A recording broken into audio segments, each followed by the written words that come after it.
UP विधानसभा चुनाव के दूसरे चरण और उत्तराखंड विधानसभा चुनाव के लिए प्रचार का शोर आज खत्म होगा। यूपी में 11 जिलों की 67 विधानसभा सीटों पर, जबकि उत्तराखंड में 69 सीटों पर बुधवार को वोट डाले जाएंगे। प्रचार के आखिरी दिन आज पीएम मोदी और कांग्रेस उपाध्यक्ष राहुल गांधी यूपी के लखीमपुर खीरी में चुनावी सभाएं करेंगे।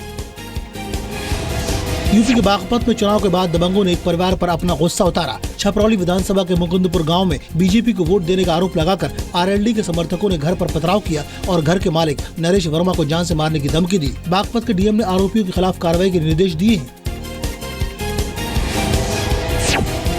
उत्तराखंड के हरिद्वार में कांग्रेस उपाध्यक्ष राहुल गांधी के रोड शो में दिलचस्प नजारा देखने को मिला। बीजेपी के सैकड़ों कार्यकर्ता हाथों में पार्टी का झंडा लेकर मोदी के नारे लगाने लगे। हालांकि राहुल गांधी ने इस पर गुस्सा दिखाने के बदले चुटकी ली। आज मुझे बहुत खुशी हुई है कि हमारे बीजेपी के मित्र भी यहाँ आए हैं मेरी बात सुनने। मैं उनका भी बहुत दिल से स्वागत करता हूँ। बीजेपी अध्यक्ष अमित शाह ने दावा किया है कि उनकी पार्टी यूपी में पहले चरण की 73 में से 50 से ज्यादा सीटों पर जीत हासिल करेगी। अमित शाह के मुताबिक शुरुआती 2 चरणों में बीजेपी 90 से ज्यादा सीट जीतेगी। अमित शाह ने ये भी कहा कि शुरुआती 2 चरणों में बीजेपी का मुकाबला बीएसपी से है, जबकि बाद के चरणों में समाजवादी पार्टी से भिड़ंत है। प्रधानमंत्री नरेंद्र मोदी ने केंद्र सरकार के मंत्रियों से नोटबंदी के प्रचार के लिए की गई उनकी कोशिशों का ब्यौरा मांगा है। मंत्रियों से कहा गया है कि उन्होंने पिछले 3 महीनों के दौरान जो यात्राएं की, उनकी जानकारी सोमवार तक मुहैया कराए। ग्रामीण विकास मंत्री नरेंद्र सिंह तोमर को इसका संयोजक बनाया गया है।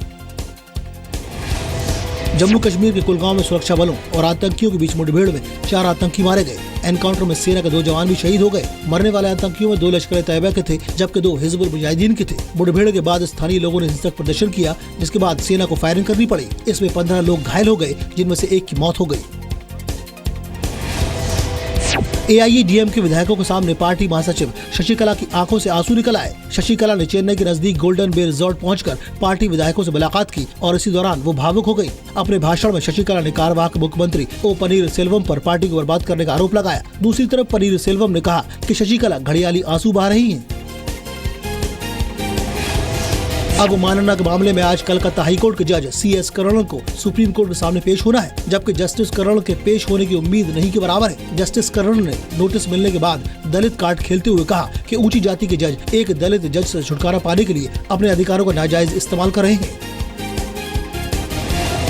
डिजिटल पेमेंट को बढ़ावा देने के लिए शुरू की गई नीति आयोग की लकी ड्रॉ स्कीम का फायदा अब तक 8 लाख लोगों ने उठाया है। पिछले 50 दिनों में योजना के तहत 133 करोड़ की इनामी रकम बांटी गई। 25 दिसंबर से शुरू हुई ये स्कीम 14 अप्रैल तक चलेगी।